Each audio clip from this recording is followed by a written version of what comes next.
Jesus.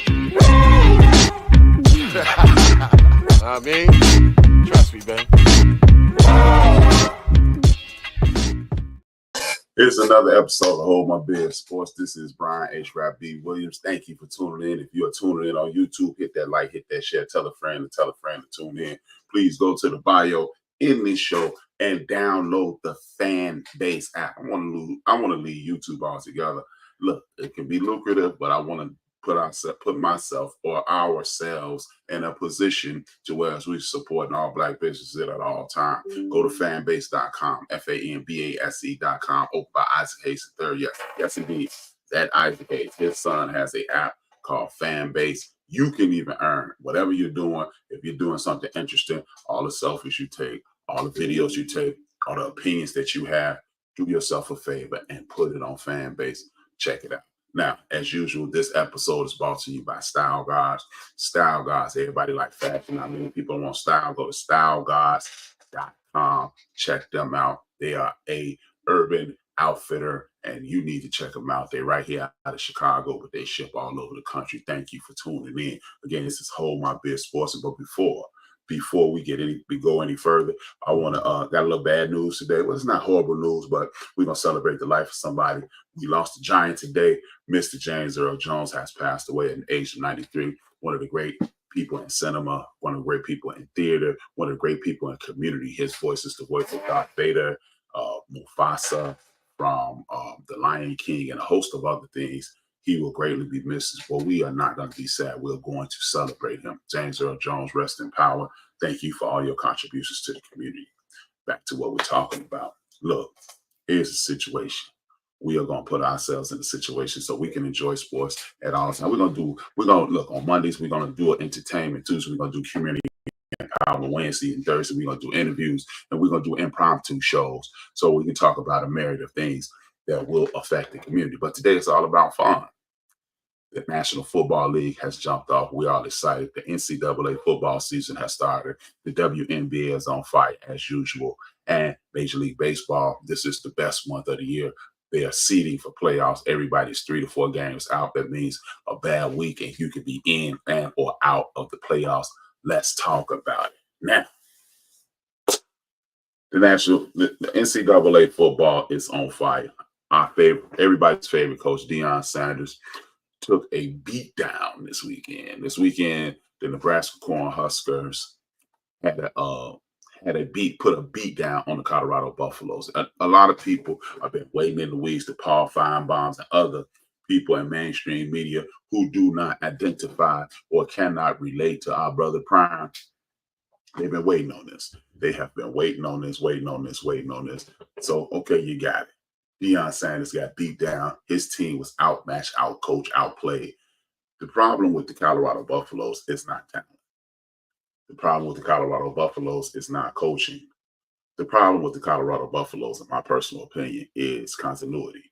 And athletics, continuity is king. You can have a group of subpar, what we perceive as subpar athletes participating in a sporting event, and they will go up against some superior athletes. The subpar athletes are being coached well. They have continuity. And guess what's going to happen? Show up to my man, Mad Knox. Good to see you, Knox. Good to see you, my brother. Hit that like, hit that share, brother. Tell a friend and tune in. But the problem is not coaching, it's continuity. See, everybody over what you did was pay attention to NIL. You did what mainstream media wants you to do. Now look at it, as Coach Prime says, make the main thing the main thing. The main thing is the team. You and I said this last year when he took the job, or year before last when he took the job. When he took the job, I said it's going to be about 3 to 4 years before the Colorado Buffaloes become a good team. And I honestly believe, due to the way my man Deion is recruiting, it's going to take a little longer. The good thing is, unlike most black coaches, Deion Sanders is bringing in boatloads of money. He is showing you power. Tomorrow we're going to talk about the truth on the Community Empowerment Show. We're going to talk about what the truth is. And the truth is the power that our community holds, the power our community possesses, and what we can do with that power. Shout out to the show. Good to see you. What we're going to do, the problem with the way Coach Prime is running this team is this. He's using the transfer portal. You can get five-star, meaning top of the line offensive linemen. But if they're not working together, it's not going to work. You can get 4 defensive linemen the same way. You can get 3 linebackers, 3 or 4 linebackers, depending upon the scheme you're running. You can get 4 DBs, 2 safeties, 2 corners, and get them to do it the way they can be the best athletes in the United States of America between the ages of 18 and 22, 23 years old. But if they are not working together, it takes time to gel. And Prime, whereas he does know football, he does know coaching, and he knows this continuity thing. I think Prime, much like most super duper star athletes, there are very few of them out there. The Michael Jordan, the Deion Sanders, the Bo Jacksons, the Barry Sanders, and so Barry Bonds, and so forth and so on.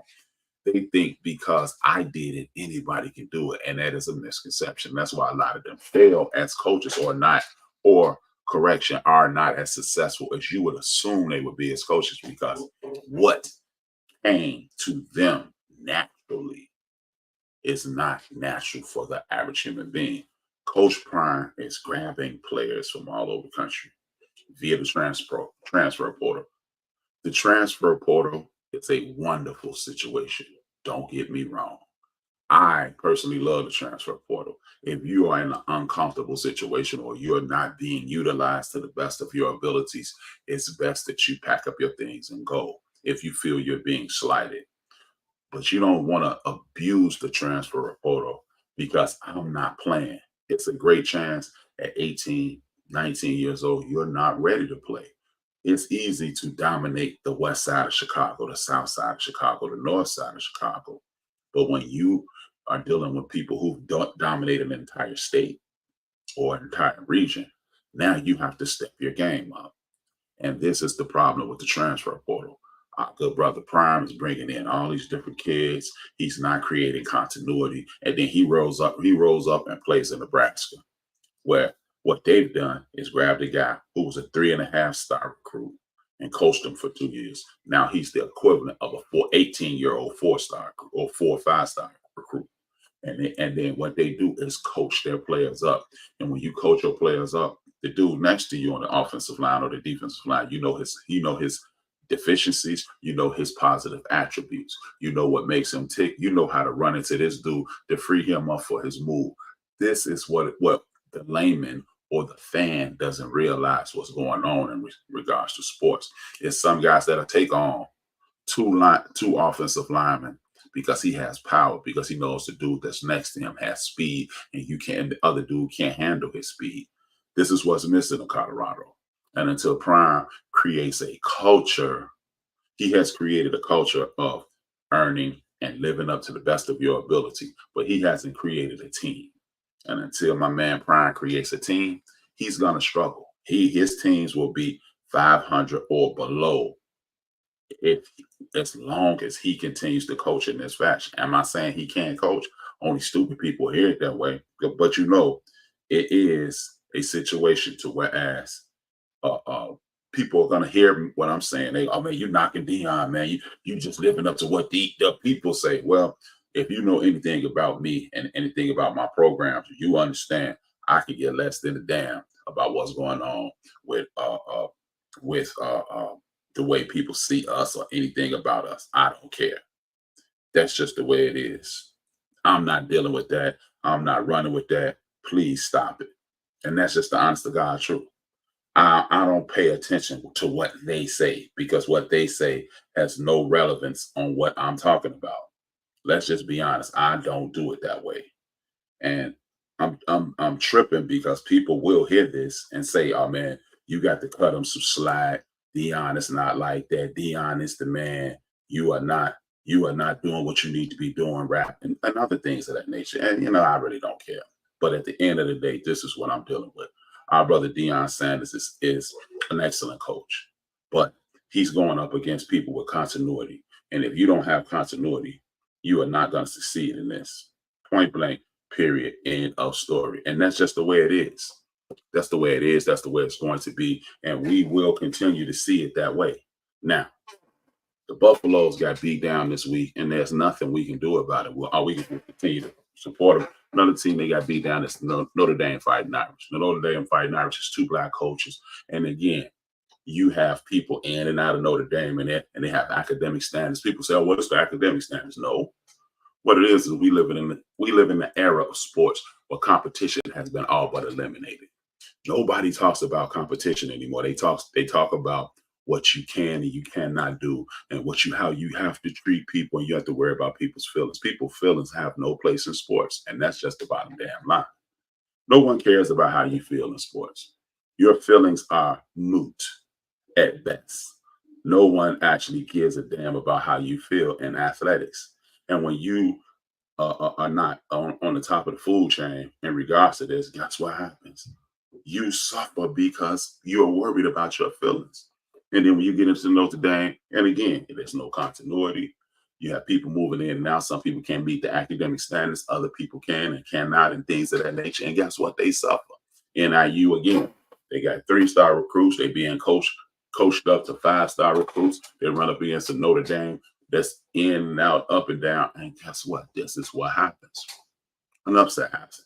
Does this coach need to be fired? Everybody, well, we need to check him out. We don't know how long he's going to last. We know, we definitely know he's not going to last long with Notre Dame because they have boosters and they have millionaires, and they'll buy him out of his contract and move him along.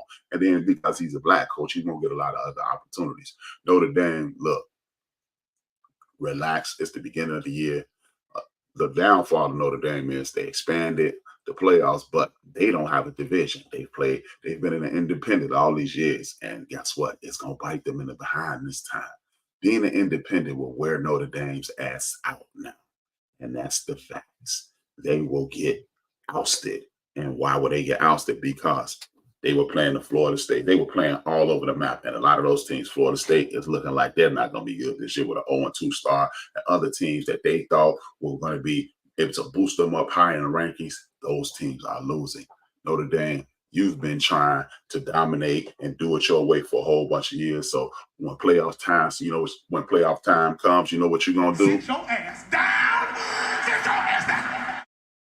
And that's just the name of that tune. They are going to be left out. More than likely, they're going to be left out of the playoffs. The next thing I want to talk about is the Michigan Wolverines versus the Michigan Wolverines versus the Texas Longhorns. Again, this is a reoccurring thing.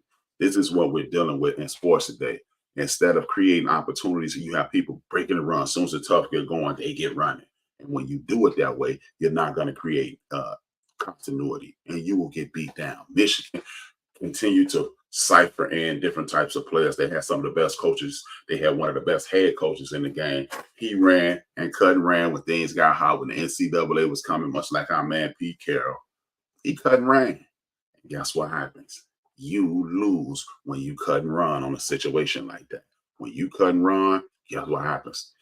Everybody, other people left in their wake. Guess what? The same coach that said Texas, he was at USC when my man Pete Carroll cut and ran. They still haven't bounced back. This is what's going to happen. The University of Texas will reign supreme at some point. They got one of the best teams in the NCAA. What we're going to do is look at the University of Texas, and we're also going to look at the University of Georgia as the cream of the crop. They have quarterbacks, they have running backs, they have head coaching, they have depth, and they have recruited young men and told them, you may not play today, but you will play at some point. And when you play, I need you to show up and show out. And if you do that, we'll win a national championship, which a lot of you guys want to do. And more than anything, you'll be rich and famous one day and go to the league. And that's what they're doing at Texas. That's what they're doing at SC. That's what they're doing all around the nation. They're putting these young men in play, letting them they put them in play and put them in position to excel. And when you do that to these young men, that's what happens. They will be successful. And the University of Texas, looking like the cream of the crop, and the University of Georgia, for the last 4 years, have dominated college football like no other. Look, UGA almost three-peated until last year. It looks like they may only miss 1 year out of that. The people in Georgia are ecstatic. Georgia fans are ecstatic, but I'm telling you, Texas is on their way. Another thing is this. If you've watched me talk about sports at any point, you know, one of the things I always told you about this. I said, hey, man, this is what's going to happen. This is what is going to happen, and it will happen without a doubt. I'm pulling this up right now. What's going to happen is this: football will never change. Football is a physical act of one man moving another man against his will. And you know what that is? They call it smash mouth football. Smash mouth football is never going away. It's a passing league. They show you those highlights because they want you tuning in. They want you betting on GoDaddy. They want you to bet on all these websites and make more money off you. And it's nothing wrong with that. But guess what? The teams that run the ball down your throat will continue to reign supreme. As I talk about the National Football League in a second, you know what I'm going to also talk about? I'm going to talk about the fact that the teams that don't lose leads run the football. All these teams that continue to sit back and run and throw the ball all over the yard. And when they don't throw the ball all over the yard, they get up 17 points, i.e. the Jacksonville Jaguars, and then they blow the lead. That's what happens. It is something going on. I think I'm being shadow banned because I'm looking at all these websites where I broadcast, and I am not on those places live. We need to do something about that because I got a few people in here, but I don't have as many people as I normally do, and I'm starting to worry I'm being shadow banned because of the things that I say on Tuesday. What I'm gonna do is pull it up now. I'm pulling it up as we talk. YouTube, I know you're listening. If you shadow ban me, y'all some suckers, and that's why I'm getting the hell up off this platform because there's no way I shouldn't be looking at myself as I'm talking to you guys. Yes, I'm talking about it and I'm talking to you at the same time. That's the thing. I'm trying to pull myself up. I don't see me live anywhere on YouTube. This is some trash. And that's what I'm talking about. This is what I'm talking about when I'm dealing with this. I am not live on YouTube at all. I am somewhere, but I'm not live here. And this is definitely a problem. Let me look at this and I'm gonna try to fix this on the fly. But as I was saying, I'm gonna fix this on the fly and I'm gonna put myself in play. I'm not gonna allow other people to dominate me and dominate what I'm doing. Now, what I was saying is this: we are looking at a situation to whereas, one second, just a second, ladies and gentlemen, haters and bitter friends. We are gonna put myself in this thing, and we're gonna see what happens. Now I'm gonna fix it, and hopefully that fixed it. Now we're in a situation to whereas, like I said, you run the football, you run to win, you throw to score. And that will always be the case. You run to win, you throw to score. It will always be that way. It is that way, and it's never going to change. I just don't see it ever changing. And we have documented proof that it will always be that way. Now, if it continues to be that way, guess what happens? The teams that throw the ball around the yard, they'll get a big lead, i.e., yesterday in the Chicago Bears game. And guess what's going to happen after that? When you get that big lead, what's going to happen is this. You're going to lose that lead because you're going to continue to throw the ball around. Defense will adjust. And when defenses adjust, you lose those games. I'm sorry.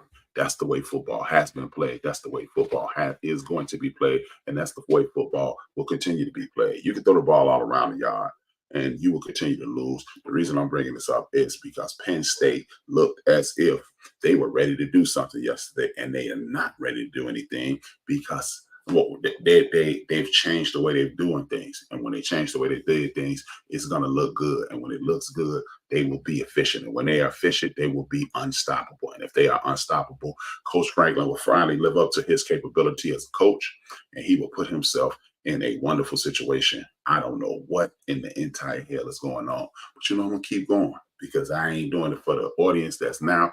You can watch at a later time. This is a clown show of an event.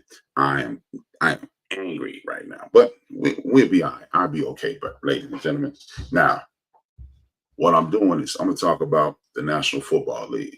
The National Football League is comprised of 30 teams, and in those 30 teams, you know what's going to happen? Those 30 teams will step up and put themselves in position to be champions. That's what they do. It is September. It's early September of every year. The National Football League comes about and they say, hey, man, we're about to take over. And they're not about to take over. It's only like 4 to 6 teams that will actually be in contention for the Super Bowl. And those teams will always put themselves in a position to win. And if they do that, then at that point, they will win. And two of the teams that started off the season, Kansas City Chiefs and the Baltimore Ravens, they have put themselves in position to win. You have two of the best young and dynamic quarterbacks in the league. one of them has an advantage. One of them has a coach that plays to his strengths. The other one has a coach that does what he wants to do whenever he wants to do it. Patrick Mahomes is the coach he is the one with the coach with the edge. That coach is Jim Harbaugh. Jim Harbaugh is Andy Reid. Andy Reid is one of the best coaches in NFL history. At one point, Andy Reid refused to run the football. Andy Reid refused to run the football, and because he refused to run the football, he would again lose leads. Let's go back to the Dominic McNabb era. McNabb would throw the ball all around the yard. When the playoffs start, him and Westbrook couldn't get it done. He didn't have enough people to catch the ball. They had the offensive line to hold him off, and then it was laid in Donovan McNabb's lap. You're not getting it done. But the truth was, Andy Reid wasn't getting it done because, again, in football, it is mano a mano, meaning one man moving another man against his will to be the best he can be. And in the event that continues to happen, Andy Reid will put himself in a position where he was putting himself in a position to lose. He got the KC. Patrick Mahomes, one of the greatest quarterbacks of all time. Yes, I'm willing to say that after winning 3 Super Bowls and going to 4, winning league MVPs, Super Bowl MVPs, and one of the most dominant throwers of the football and league history, I'm willing to say he's one of the greatest quarterbacks of all time. Because unlike other people like Terry Bradshaw, first 2 Super Bowls were on the defense, and then he emerged to be one of the better quarterbacks in the league. When you talk about Tom Brady, I've heard Teddy Bruschi, a teammate of Tom Brady, say, yeah, the first 3 years we carried him and then he developed into a great quarterback. I've heard his teammates say this.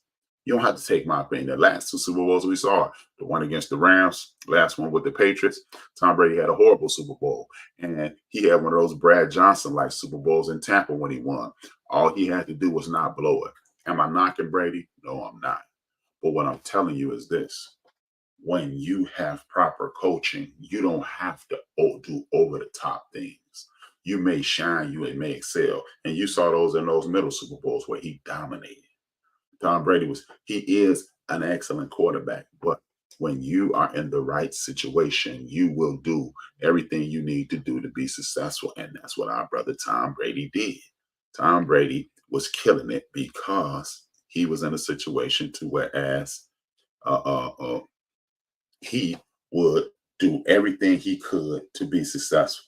Now, when you have other people that, they want to pretend that Tom Brady is doing everything in the world, and if it wasn't for Tom Brady, every team that he's ever played on would stink. No.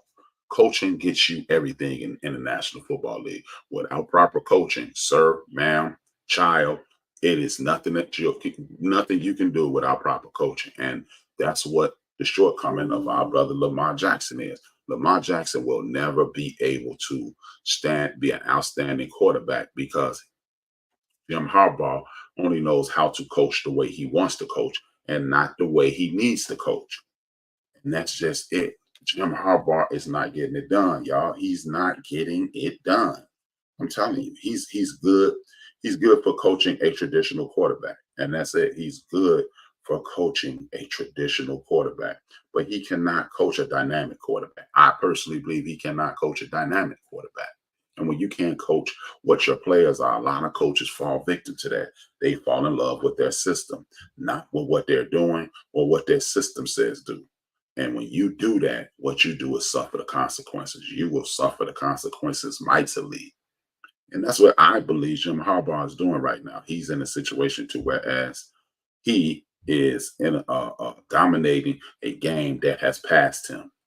He has enough talent around him to win Super Bowls. He has the dynamic quarterback to win a Super Bowl. But what he doesn't have is the coaching chops to win a Super Bowl in this fashion. I'm not saying he can't win a Super Bowl. I'm saying when you have the likes of a Lamar Jackson, you cannot coach a system that fits Tom Brady. You must design a system that fits Lamar Jackson. And most of these coaches are suffering the consequences in that fashion.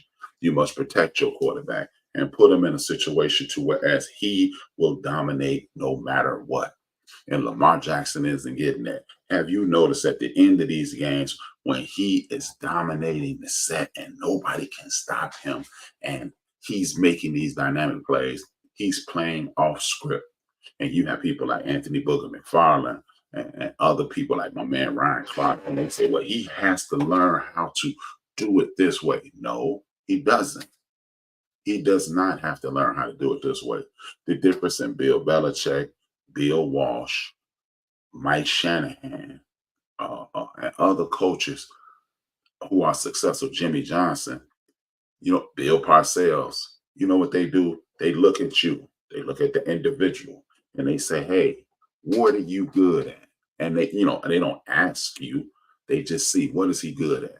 And if you're good at A, B, and C, we're going to only ask you to do A, B, and C. We're not going to ask you to do E, F, G, L, M, N, O, P, H, I, J, and K.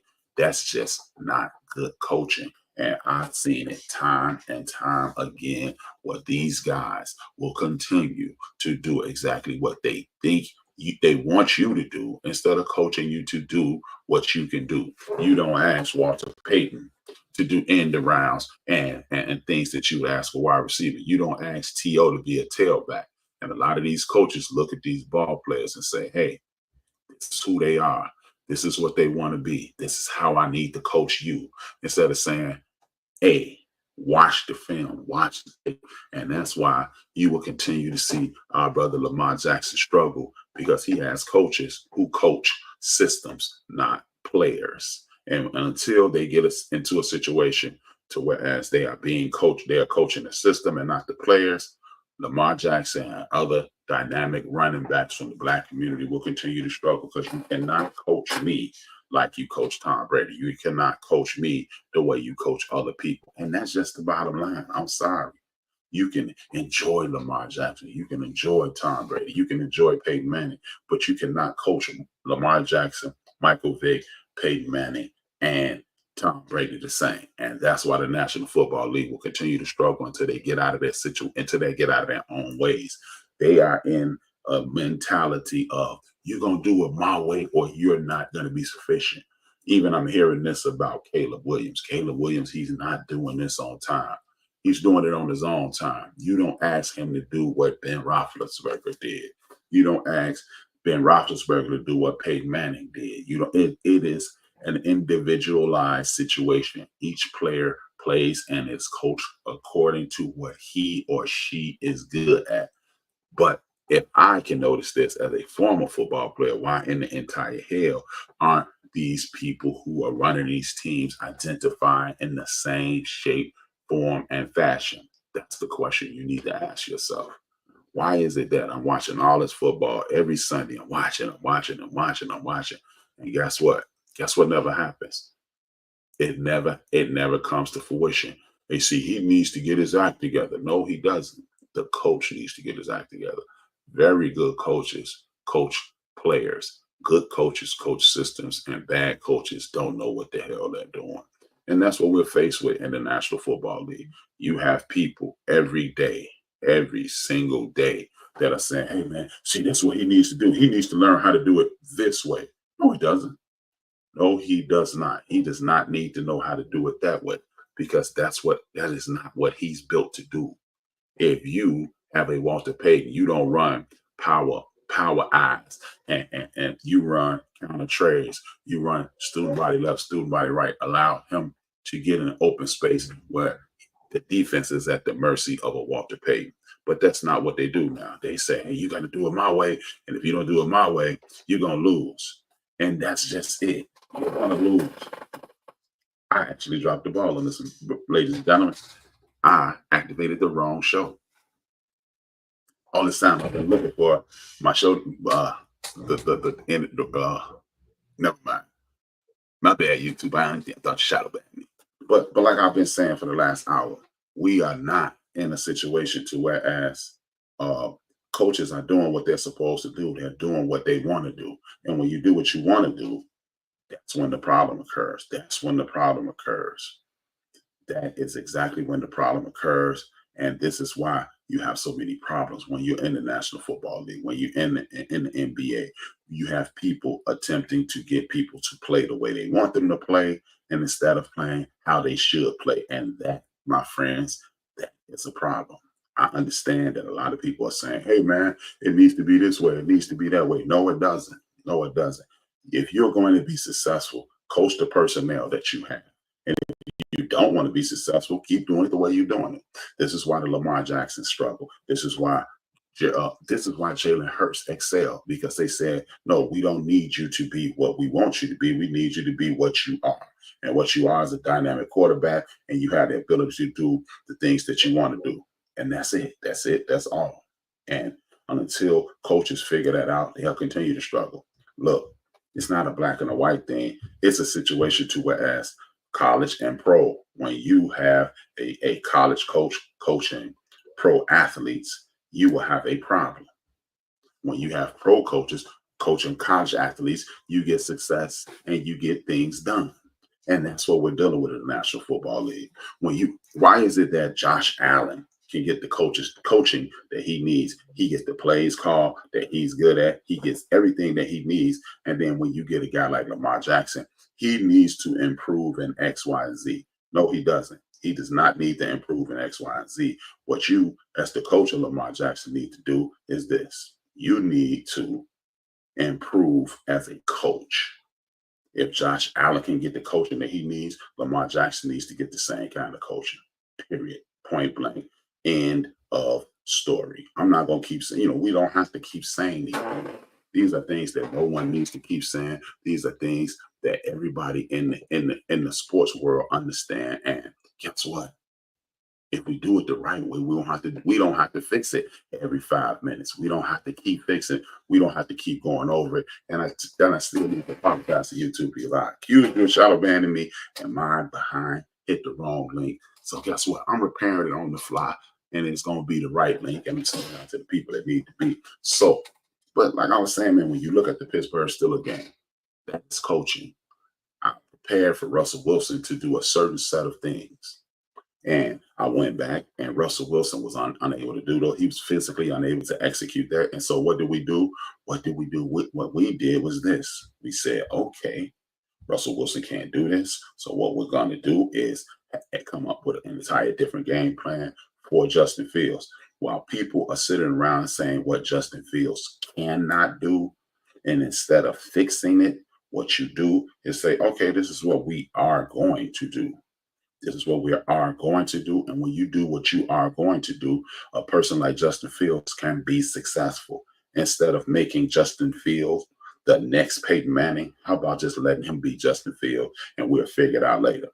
Instead of condemning and excoriating him and treating him as if he isn't sufficient to be in the National Football League, and we got people like Kirk Cousins and Danny Dimes in the league, please help me understand. I don't understand that. If you can work something around Danny Dimes, I can definitely believe you can work something around Justin Fields. But we're looking at a league that is, I don't know, it is horrible stewardship of a league, because if you think Danny Dimes is more talented than a Justin Fields, I need to see the football that you've been watching your entire life, because Danny Dimes does not make the proper plays. Danny Dimes does not read defense as well. Everything that you need a quarterback to do, Danny Dimes has proven he can. If you gave Justin Fields Saquon Barkley, he would dominate. He would freaking dominate. And that's just the unabashed facts.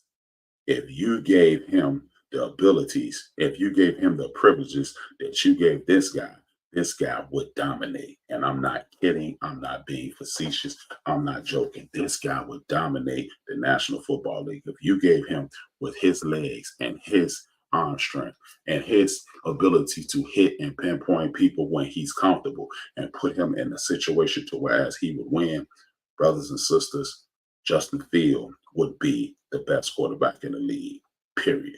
But he's not getting that. He's not getting that because, they don't tell you, like, if all you have to do, if you disagree with me, listen to a Cam Newton podcast and listen how one Cam Newton breaks down the NFL. If you didn't listen to him, you would assume Cam Newton did everything he did in the National Football League on Raw, talent and abilities, like God-given abilities. You wouldn't, if you listen to him, then you realize Cam Newton worked his behind off. Cam Newton was unstoppable. Cam Newton did everything a coach told him to do, and then some. And guess what happened? He didn't get the talent around him. He didn't get a Saquon Barkley. He didn't get a dominant wide receiver. He didn't get any of those things, and he still took a team to the Super Bowl and won league MVP. So imagine, just imagine, if my man would have won, if my man would have had the opportunity to be the best he could be, if he could have done all he could do. And this is what we're seeing in the National Football League on a regular basis. And as I look at the National Football League and the people talk about the National Football League, excuse me for that interruption, I hear the criticism. I heard the criticism of Caleb Williams. He wasn't that good. Well, first of all, this is his very first game. Did you really think he was going go out there and be a world beater? Did you really believe that?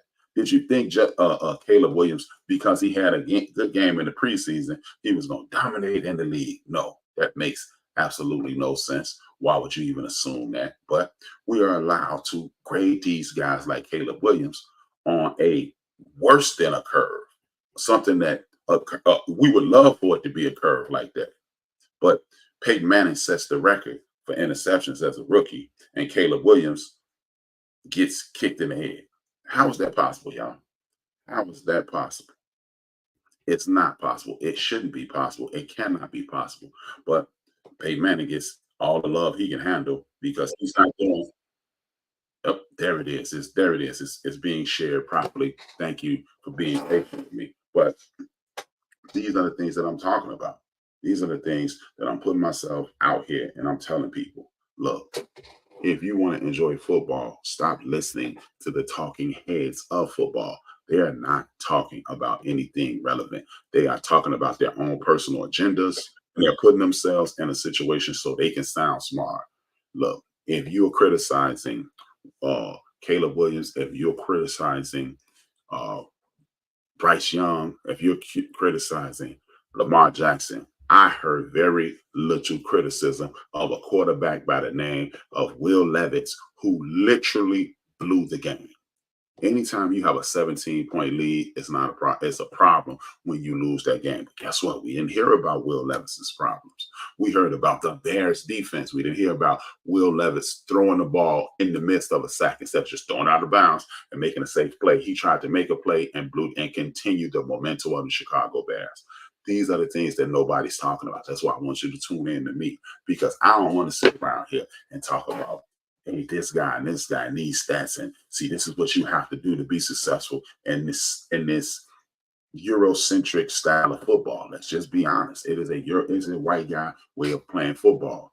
Have you ever noticed that some guys in college come to the league and they are just piss poor? They get nothing done. They are not good football players. And then when they were in college, they were dynamic. You know why? Because when you have Pete Carroll, Jimmy Johnson, and other excellent college coaches, what they do, what's his name, Nick Saban, they don't ask the dudes to do what they cannot do. We need you to help us win.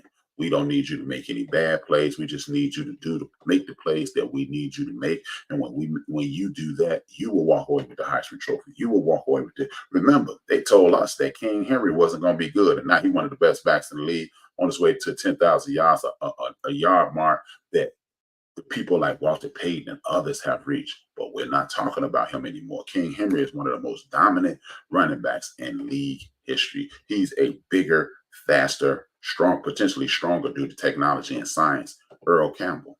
But we don't talk about King Henry in that fashion. You know why? Because it proves them wrong. Lamar Jackson has won 2 league MVPs, and you had people saying he should be a wide receiver. You know why? Because the more Lamar Jacksons come in and the more coaches like Kyle Shanahan get hold of him, you know what's going to happen? He's going to develop and they're going to become better. Anthony Richardson is the next. He's the prototype. He is the new prototype quarterback in the National Football League. He's a bigger and stronger Lamar Jackson. And in the event that he gets a coach that can harness that ability, Anthony Richardson will take over the National Football League. And I mark my words. He's going to take over the National Football League. Nobody can stop him. This is what I'm telling you. Think I'm joking. Play with me if you want to. I'm just letting you know. And everything has been updated. I got one more thing to update. And now you can reach me on fan base. You can reach me on End of the Bench Media, www.endofdabench.com. You can watch me right here on YouTube. Hit that like, hit that share, tell a friend to tune in. And for the people in the background who have been patient, and even though I sent out the wrong link, thank you. It is greatly appreciated. I was doing too many things today, and I blew it. I dropped the ball. I apologize. I'm not gonna make any excuses. Excuses are the tools of the inadequate to build monuments of nothingness, and that's how I live. That's how I swing. That's how I live. That's what time it is. I ain't trying to hit no excuses from nobody. I'm just letting you know this is what I dropped the ball. That's it. That's all. Now I'm sending the link out, and I hope you guys tune in later, or even if you switched over to the right link. Now, thank you for switching over.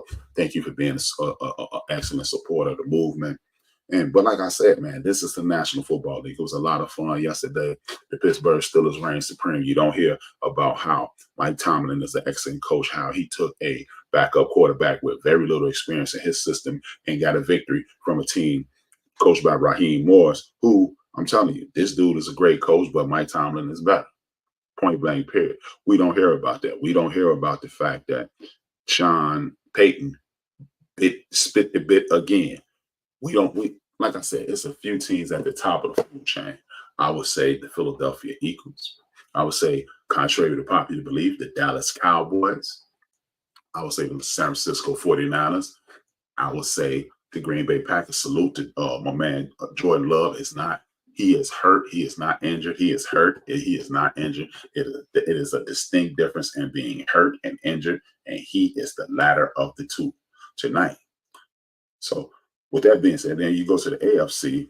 I just think it's the Houston Texans with Joe Mixon. Joe Mixon is going to be the dude that nobody's talking about at the end of the year. He should be, if we are not going to be quarterback centric, if Joe Mixon gets the right shape and people start looking at football the way they should, the Houston Texans will be one of the most unstoppable teams in the league.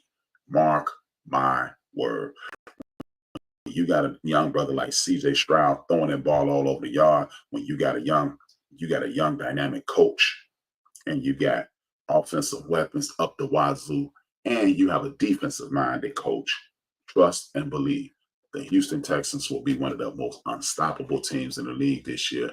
And it's a lot of pretenders, but then very few contenders. I don't think the Cincinnati Bengals will be one of the contenders because they've gotten rid of far too many of Joe Burrow's weapons. And a lot of people say, well, Joe Burrow overrated anyway. Well, if you believe Joe Burrow is overrated, I think you're using drugs. The dude is a dynamic quarterback. You believe Josh Allen is good and you don't think Joe Burrow is good, you don't really know what you're talking about. I'm just going to be honest with you. Joe Burrow is a unbelievable talent. He had a whole lot of talent around him, but they've gotten rid of a lot of his talent, so he's not going to excel. He's not going to excel. I'm saying this right now. Every year, it's a team that falls out of contention. It's a team that falls into contention. Joe Burrow is on one of those teams that's going to fall out of contention. Because the Cincinnati Bengals, they draft well, they do their thing, and guess what also happens? They continue to let that talent walk because Mike Brown does not want to spend money. I don't want to hear anything about a small market team anymore, people. There are no small market teams anymore because they are splitting the pie 32 ways. And if you're making $40 billion and splitting the pie 32 ways, not to mention your revenue from your T-shirts, jersey, hats, drinks, and things of that nature, guess what? Mike Brown don't want to spend no money, and he's going to suffer the consequences of that. And they will continue, and I do mean continue to suffer the consequences of his inability to run a football team. Much like before they hired Ryan Poles here in Chicago, they were stingy. They did not want to spend the money, and they have suffered for the last 39 years. The 84, 85 Bears, 85, 86 Super Bowl Bears, and they've been suffering ever since. These are the things that are happening in the sports world. I'm not just going to get on here and talk to you about the best guy in the league and he's the top five. That's the stupidest conversation in the history world. The top five of anything is a nonsensical conversation because it doesn't make sense at all to rank people top five, top four, top three, top two, top one. because football, baseball, basketball has been going on for over 100 years. And now you're going to sum up 100 years in 5 players. No, it doesn't work that way. Sorry, it does not work that way. I'm still sending out notifications. If you're getting a double notification, please forgive me. I'm making up for a mistake that I made. Please continue to work with your boy. It's going down. This is your man, H-Rap. Now, right before I shut this down, we're going to go through what I believe is one of the stupidest conversations in all of sports today. Our young sister, Angel Reese, she broke her wrist this week. She's out for the season. She was not going to win due to media hype and the people like Stephen A. putting the force and the might of ESPN behind one Caitlin Clark, who is an excellent basketball player, who is somebody who you can respect, who is firing up the league, and she's doing an excellent job. Caitlin Clark is not doing a whole lot more than Angel Reese. She just has the support of mainstream media behind her, right? America behind her, and she's in this position. Fly Ties in the building. Good to see you, brother. She's doing a great job, and when you have doing a great job and you have mainstream media behind you and put you in a position to be America's darling, you will continue to be America's darling. Angel Reese, if the WNBA and the marketing experts that they have had any good sense, you know what they would do, brothers, sisters, sports fans? They would make them co-MVPs. Why? You would appease one portion of the community and you would piss off the other portion of the community. You know why? Because then when you, just like with Floyd Mayweather Jr., just like with Floyd Mayweather Jr., Muhammad Ali, people didn't tune in to watch them fight. They tuned in to watch them lose. And if you tune in to make sure Angel Reese ain't as good enough to get the Rookie of the Year, then that's what I want you to do. I want you to come in and hate Angel Reese. And then on the other side, I want you to come in and hate Caitlin Clark. But they're not doing that. They're playing the racial angle, and this is why they will suffer. Because they are not trying to win. They are trying to take sides. People, this is what it is. This is what it always has been, and this is what it will continue to be. I'm not telling you to take sides. I'm not saying anything of that nature, but what I am saying is this. Sports has become, you know what? Sports has always been a situation that was racialized. Let's just be honest. Sports has been racialized for a very long time. They've been racialized for a very long time and will continue to be racialized. You can see it in simple things like Angel Reese versus Caitlin Clark. You can see it when you hear Lamar Jackson got all this money, when you hear Tua got all this money. And Lamar Jackson hasn't won a Super Bowl yet. Tua, will he win a Super Bowl? Jordan Love, he's only had 1 year. Jason Goff, and he's won one now. Matthew Stafford. Matthew Stafford won a Super Bowl, but he just didn't lose the game. And Jason Goff lost in a Super Bowl. At the end of the day, you don't hear about how much money Tom Brady makes. You never heard about the complaint about Peyton Manning. I have literally heard somebody stand on the stage of ESPN and say Dak Prescott is overpaid because he hadn't won a Super Bowl. Well, Dan Marino didn't win a Super Bowl. I never heard he was overpaid. John Elway lost a bunch of Super Bowls. I never heard he was overpaid. Phil Simms won a Super Bowl, but I never heard he was overpaid. It's a bunch of quarterbacks, chapter, book, and verse. Danny White wasn't overpaid. Well, let me see.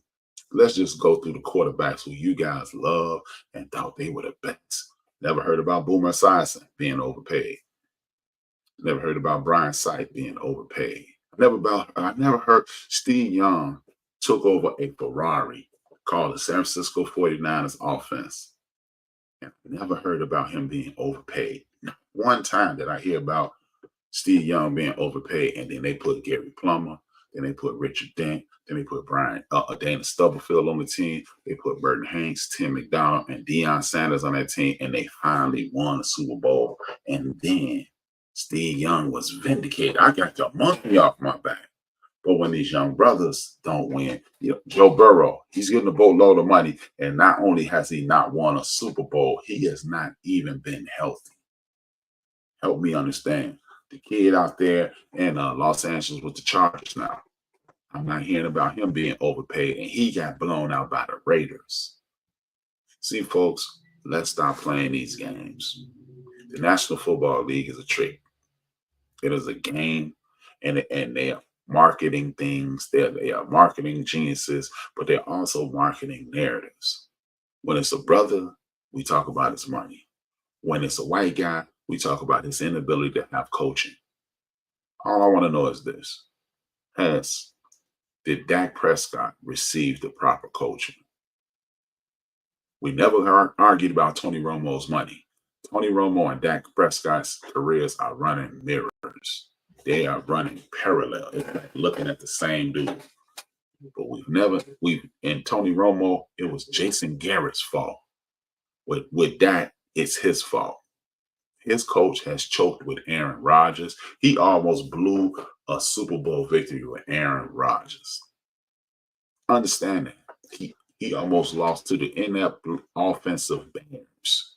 And I'm a Chicago person, but the Bears offense was trash. And they almost lost to a third-round quarterback.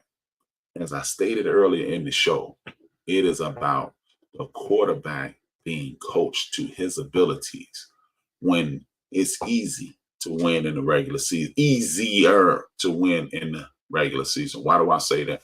Because understand, there are people scouting for week 3 right now. Coming up is week 2. There's people on that coaching staff scouting for week 3. They're scouting for week 4. But when the playoffs, the entire coaching staff is focused on you. They know how many times you run on first, second, and third down, how many times you throw on first, second, and third down, what's the down and distance, what's the distance of your throws on first, second, and third down. So now you have to be innovative enough of a coach, or have the coaching staff that has the intestinal fortitude to say our guys are better than their guys, and we're gonna make our guys play their guys, and we're gonna see what happens. And that's what you need to do. And that is what you need to do. And Mike Martz does not have the ability to do that. And that's why one Dak Prescott has a horrible time. That's why he has a horrible time. That's my man. He has a horrible time in the playoffs because they're focusing on him. The running game allows the quarterback a lot less issues. Lamar Jackson, Patrick Mahomes, Aaron Rodgers, Joe Burrow, looks like CJ Stroud.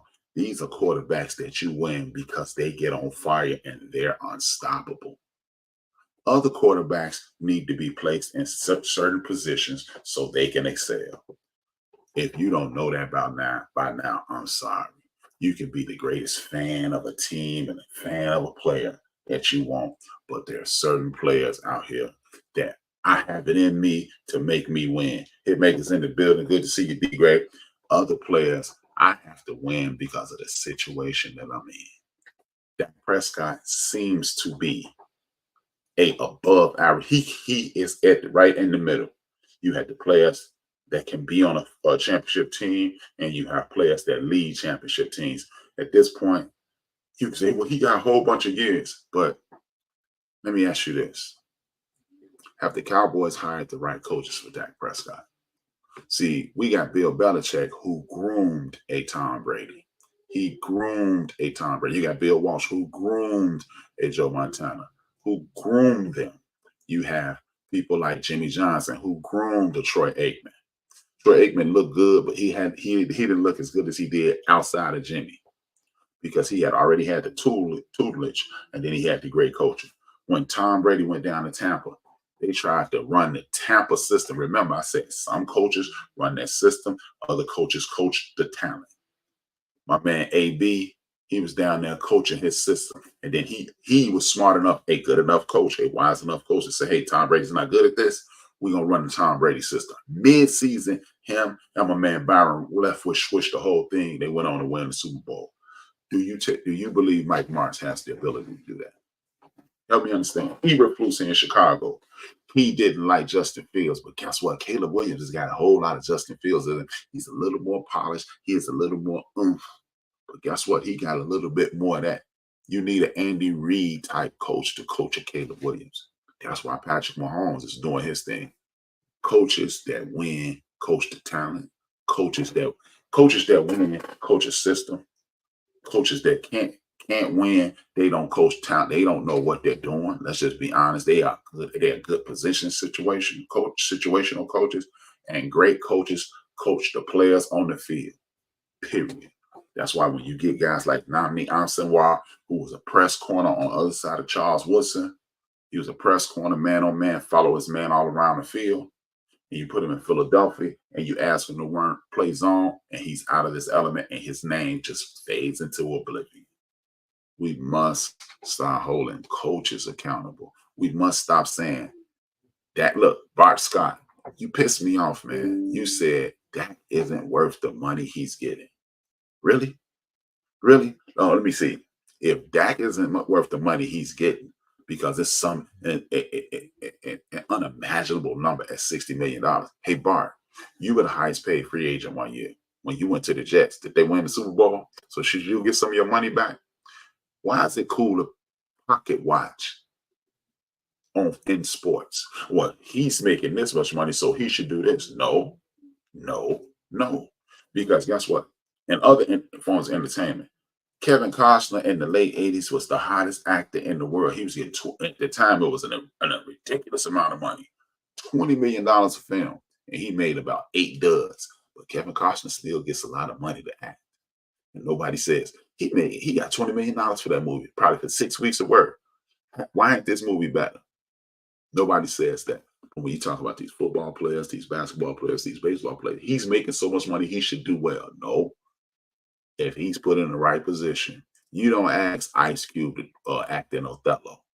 So don't ask Dak Prescott to perform in a Tom Brady-centric, Peyton Manning-centric, mobile, stationary quarterback-centric offense. Don't ask Lamar to run a timing offense. This is the beauty in Joe Gibbs. Great coach. This is the beauty in Bill Parcells. Great coach. This is the beauty in Jimmy Johnson. Great coach. Andy Reid, great coach. I'm going to ask you to do what you're good at. I'm not Mike. I'm going to ask you to do what you're good at. I'm not going to ask you to step outside of this. Wes Welker for Bill Belichick. Gronk for Bill Belichick. Brady for Bill Belichick. We're not going to ask you to do all this extra stuff. What are you good at? Okay, you're going to come in those situations. I'm going to pull. You good at this, and you good at that. We're going to incorporate both of those teams into one place. So when you hit the field, they don't know if you're going here or there. And then Brady has the option to throw it to them.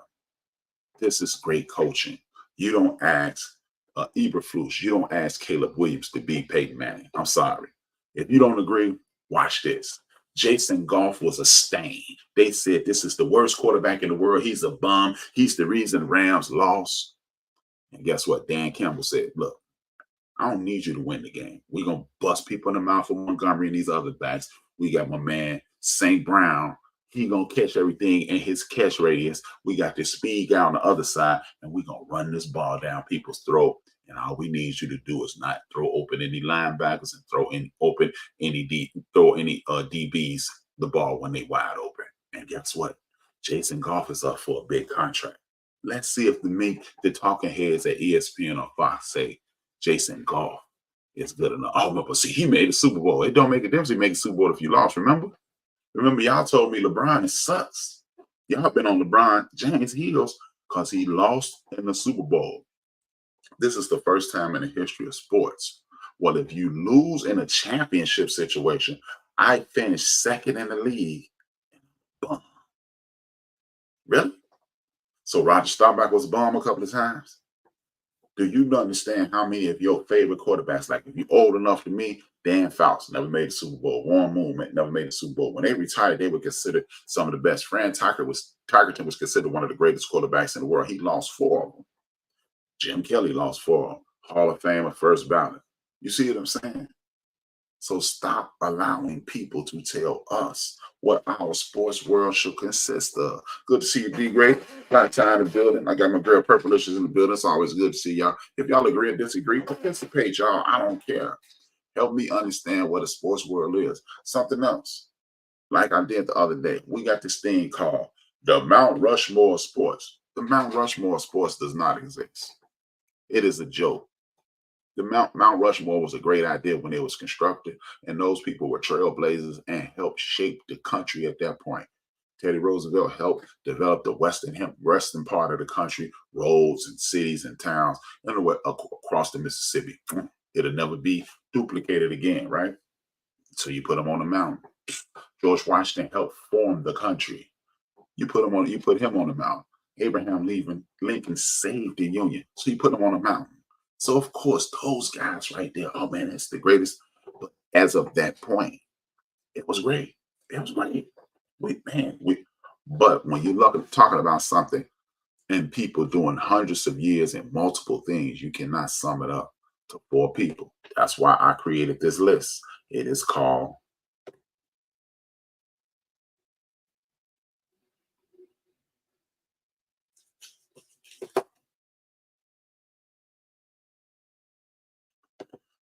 Supreme Court. I did the 80s. Those were the greatest guys in the 80s. What we're going to do is change the direction of the sports conversation. We're going to talk about the Supreme Court.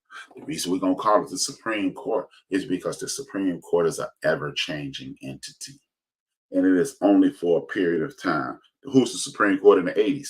And you saw an Akeem Olajuwon, Isaiah Thomas, a Magic Johnson, Larry Bird, Dr. J, Charles Barkley, Dominique Wilkins. And I forgot who the other person. Let me see who's the other person on this list.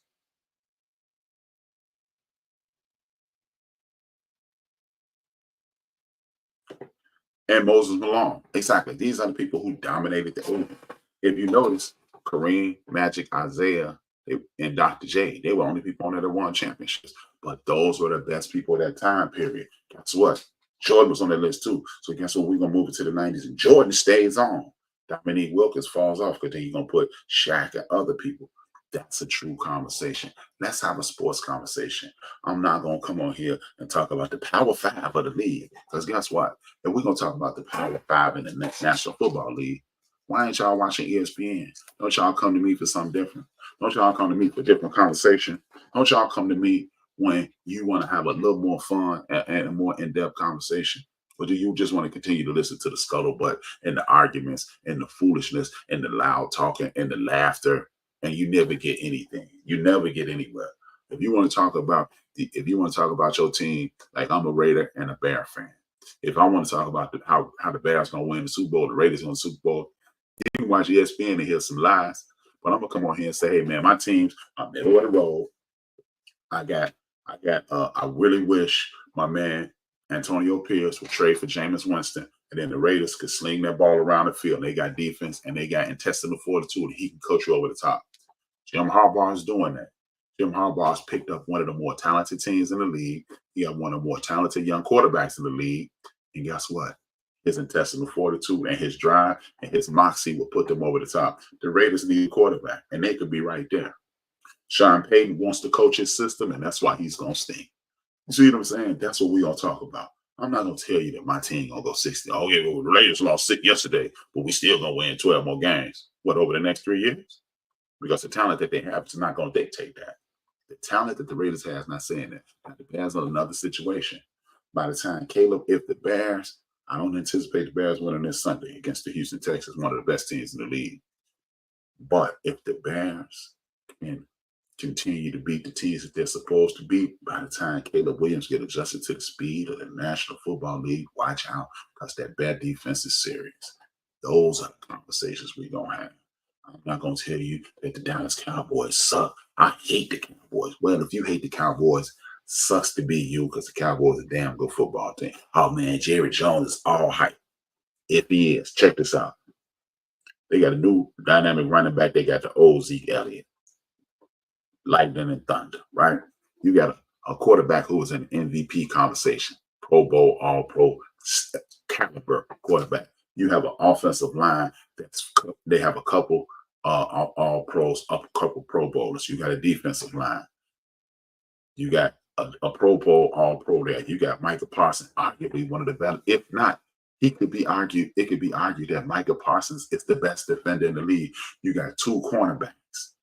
2 of the best in the league. You got one of them who set the record, and then you got safeties that are very good. But the Dallas Cowboys suck. Jerry Jones don't know what he's doing. First of all, Jerry Jones ain't running the Dallas Cowboys anymore. He's the face and the mouth. He's not running anymore. Don't be stupid. Don't be stupid. Now, and we just and then guess what? So if you got all pros and pro bowlers at every position, it ain't the Willies and the Joes. The dog, look at the Cowboy defense killed yesterday. Is it the X's and the O's? If you don't understand what I'm saying, let's play. Look at the team that they played yesterday, the Cleveland Browns. They played the Cleveland Browns yesterday. The Dallas Cowboys played the Cleveland Browns yesterday. Watch this. The Cowboys played the Cleveland Browns. Okay. When the Cowboys played the Cleveland Browns, what happened? The Cleveland Browns looked horrible. Oh man, Deshaun Watson is not looking the way he looked. Is it possible? He got Amari Cooper. He got I forgot the other wide receiver. He got the big tight end. He got a good offensive line. What's the problem? The problem is Michael Parsons had like 9 hurries yesterday. Y'all told me, oh, hold it, wait a minute. Y'all told me football is about timing. The reason he ain't doing ... is because of timing. Wait a minute. It's about timing. And y'all ain't doing it the way, y'all not playing the way Deshaun Watson plays. Yeah, I told y'all earlier in the show, it is not about the ability of that player. It's about the ability of the player to call plays that are advantageous to him or allow a offense to be structured around him. And then there's somebody in the background right now going, "You're making excuses, H-Round." Am I? One of the greatest offensive minds in the history of the game. His name is the late great Bill Walsh. And this is a direct quote. When Joe got to the 49ers, we asked him what plays he was good at and what plays he didn't like, and we catered the offense to him. Did you hear what I said? We catered the offense to Joe Montana's ability. Mike Shanahan goes to Denver. John Elway was already a Hall of Famer. He had lost 3 Super Bowls. He had been embarrassed in the playoffs. Mike Shanahan catered the offense to what that would be beneficial to an aging John Elway, and they became almost unstoppable. Then you get Terrell Davis, and now you got a dude who can make all the throws. He's mobile, and he has a mind for the game. Bam! It works. Patrick Mahomes is just a gunslinger in college. He ain't going to be nothing. He's going to be just like the rest of the other Texas Tech. But he get this dude named Andy Reid, sits the bench for a year, and what happens? He's arguably one of the greatest quarterbacks in the history of the league, and he's only 6-7 years into his career. He's only 6-7 years into his career. Lamar Jackson should be even though I knocked my man Jim Harbaugh, Lamar Jackson should be a wide receiver. And when they allow him to be Lamar Jackson, he's one of the most dynamic quarterbacks in the league. And when they want him to be Peyton Manning, he throws interceptions and he throws a whole lot of worm burners. People, this ain't hard. It's not hard. It is really not hard. What I need you to do is this. I need you to pay attention to what's going on. And when you pay attention to what's going on, what you will get is this. You will get the ability to see some of the best football you ever see. Anthony Richardson in Indianapolis. Did you see him put up numbers on a big-time defense? Did you see the Hollister that he calls his throwing arm? Did you see any of these things that I'm talking about? If you saw him, then you'll know what I'm talking about. They are allowing him to be himself. We're going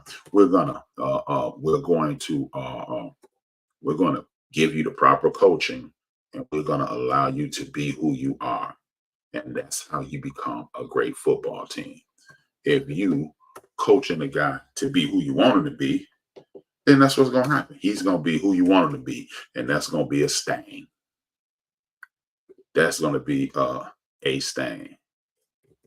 I'm just letting you know, man, this is not hard, man. You do not have a guy like Michael Parsons say, well, you know what, Michael? You're one of the best tight ends in the league. You know what we're going to do? What's that, coach? We're going to make you an all-pro tight end. No, because then Michael Parsons will look like the aforementioned stain. You let him do what he's going to do. You let him do what he's going to do. You don't tell Lawrence Taylor, hey, Lawrence, we know you're the man. We know you're unstoppable. Nobody can block you, but we need you to drop back and pass. No, that's why we drafted Carl Banks. LT, we want you. We want you to rush the passer. We want you to wreak havoc. And when you do it that way, when you have a Bill Parcells, when you have a Bill Parcells, a Bill Belichick, and you have these other coaches, you will see, hey man, they know what they're doing because Lawrence Taylor is unstoppable. Who in the hell can deal with Lawrence Taylor? Oh yeah, we up running on thaendofdabench.com. Thank y'all. Look at that. I'm live on my website. Thank y'all for tuning in. Thank y'all. I really appreciate y'all. Today's episode is not indicative of what I normally do, but what it is indicative of human error, and that's what time it is. I want to thank y'all. Hit that like, hit that share, tap in, tune in, tell a friend, and tell a friend. It's your man, April. This is Hold My Best Sports. I will be back in a couple hours doing the forecast. With it's a simulcast on BS3 Network. Tomorrow, I'll be back on doing Build and Destroy, where I'm going to tell you the truth. Tap in tomorrow, 6 p.m. A lot less chaos. Thank you again. This is HRB. This is End of the Bench Media, where we're going to talk about entertainment, sports, and things that are advantageous to the Black community. 2 fingers, 1 word.